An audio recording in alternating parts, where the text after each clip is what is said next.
सबसे पहले आपको यह बताएंगे कि क्या महाकुंभ की भगदड़ में मौत के असली आंकड़ों को छिपाया जा रहा है और क्या उस दिन एक नहीं बल्कि भगदड़ की 2 घटनाएं हुई थी।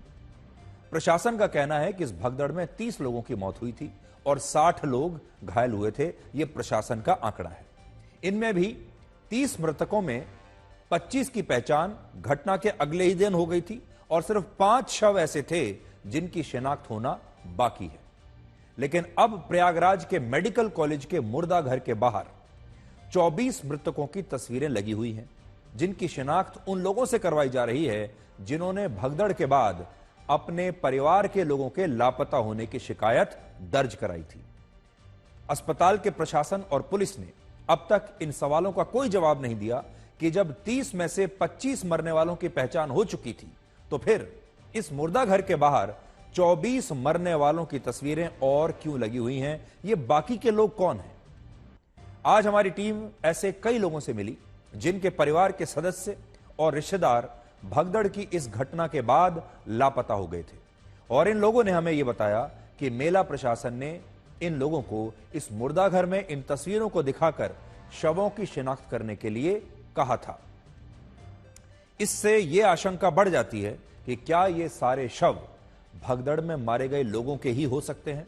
और यह बात हम इसलिए भी कह रहे हैं क्योंकि इन तस्वीरों में सभी शवों के चेहरे पर चोट के निशान दिखाई दे रहे हैं।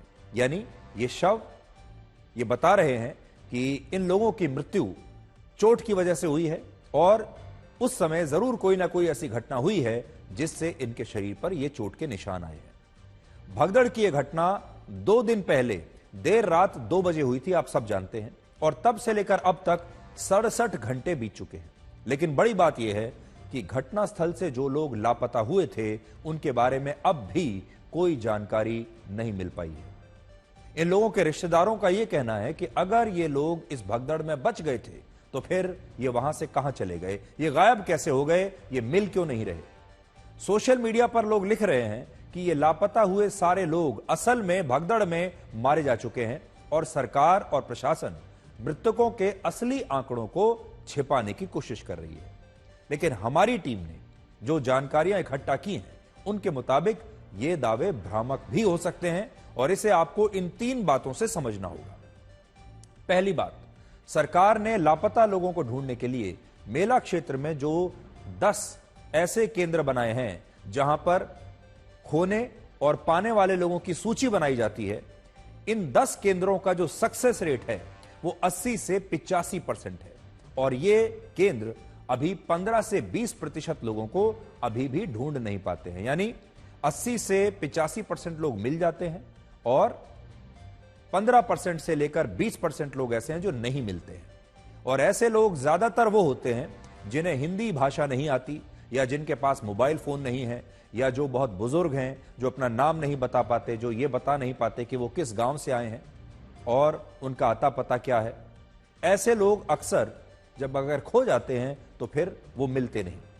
प्रशासन को ऐसे लोगों को ढूंढने में 5 से 7 दिन भी लग जाते हैं और इसलिए यह कहना कि भगदड़ के बाद लापता हुए लोग शायद मर चुके होंगे, हो सकता है कि यह दावा अभी के लिए सही न हो। दूसरा, जिस वक्त यह भगदड़ हुई थी उस समय कई लोग घबराहट में अपने लोगों से बिछड़ गए थे और क्योंकि भीड़ में इन लोगों के लिए अपनों को ढूंढना बहुत मुश्किल था, इसलिए इनमें से कुछ लोग महाकुंभ से बस और ट्रेन से हो सकता है कि अपने घर लौट गए हो। जैसे अयोध्या से एक बुजुर्ग दंपति महाकुंभ में आए और भगदड़ के बाद से ये लापता थे, लेकिन अब पता चला कि वो एक ट्रक ड्राइवर से मदद मांगकर खुद अयोध्या पहुंच गए और जो लोग मेला क्षेत्र में इन्हें ढूंढ रहे थे उन्हें भी अब यह सूचना दे दी गई है।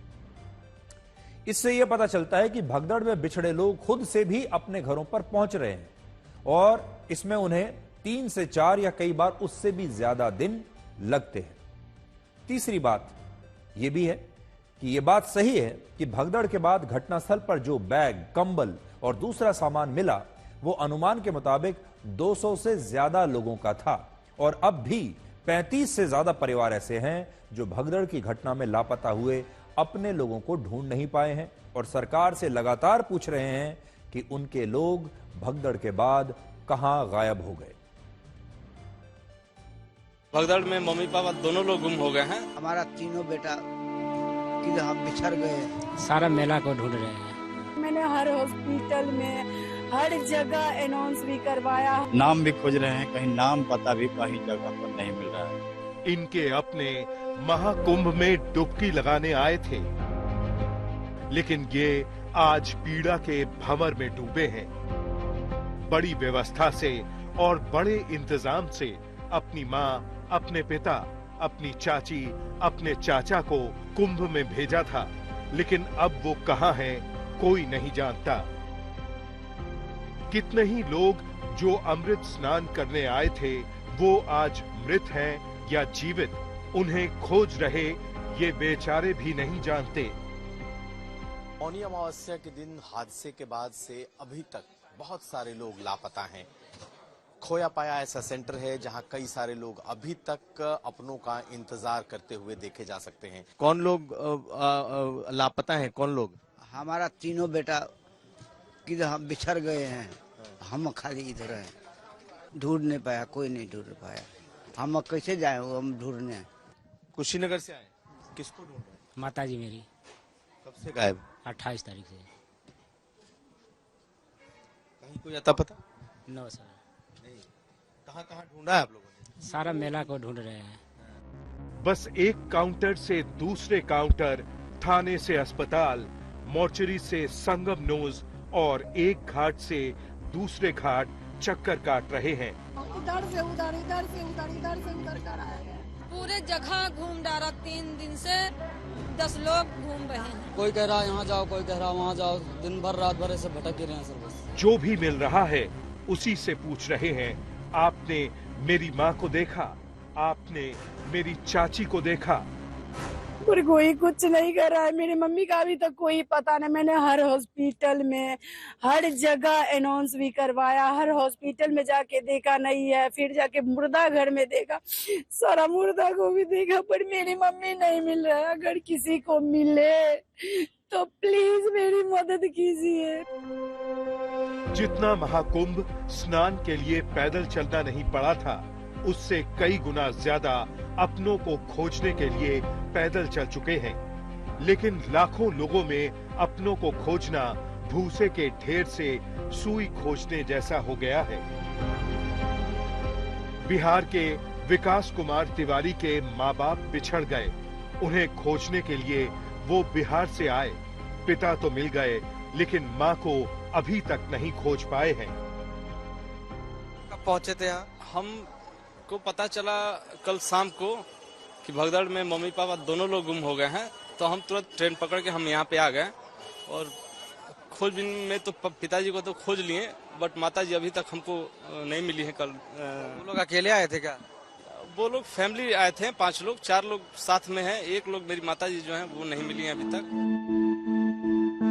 सासाराम के द्वारका सिंह की पत्नी भगदड़ में बिछड़ गईं। आर्मी में नौकरी करने वाला उनका बेटा भी अपनी मां को खोजने आया है, जिसके आंसू रुकने का नाम नहीं ले रहे हैं।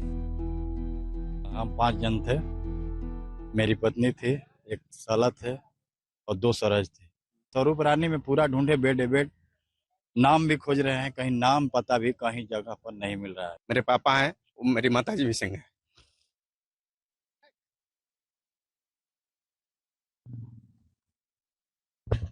तो कहाँ कहाँ ढूंढा आप लोगों ने? मैं तो आज ही आया। पापा लेके आए थे, मैं आर्मी से हूँ, और पापा लेके आए थे नहलाने के लिए उन लोग को। कोई मोबाइल में फोटो दिखा रहा है, कोई आधार कार्ड दिखा रहा है, कोई हुलिया बता रहा है। ये लोग बस यही सोच रहे हैं कि किसी तरह खोया हुआ अपना मिल जाए। बस यही उनके लिए मोक्ष और पुण्य का फल होगा। बस्ती के रहने वाले पंकज पटना में नौकरी कर रहे थे। तब सूचना मिली कि उनकी मां कुंभ में बिछड़ गई। वो ट्रेन पकड़कर प्रयागराज पहुंचे और तब से पैदल पैदल भटक रहे हैं। उनके आंसू रुकने का नाम नहीं ले रहे हैं। हमारी माँ के साथ में आए थे, 30-35 लोग आए थे। वो घर पे पहुंच गए तो लोग बोल रहे हैं कि तुम्हारी माँ नहीं आई है। तो हमने ढूंढने के लिए कोशिश की, यहाँ पे आए। बिछड़े हुए लोगों में अधिकतर वो लोग हैं जो मौनी अमावस्या पर हुई भगदड़ में गुम हो गए। न ये मृतकों की सरकारी लिस्ट में है, न खोया पाया केंद्र को इनकी जानकारी है, न इनका परिवार इन्हें खोज पा रहा है। आखिर ये लोग हैं कहां? प्रयागराज से आज तक ब्यूरो।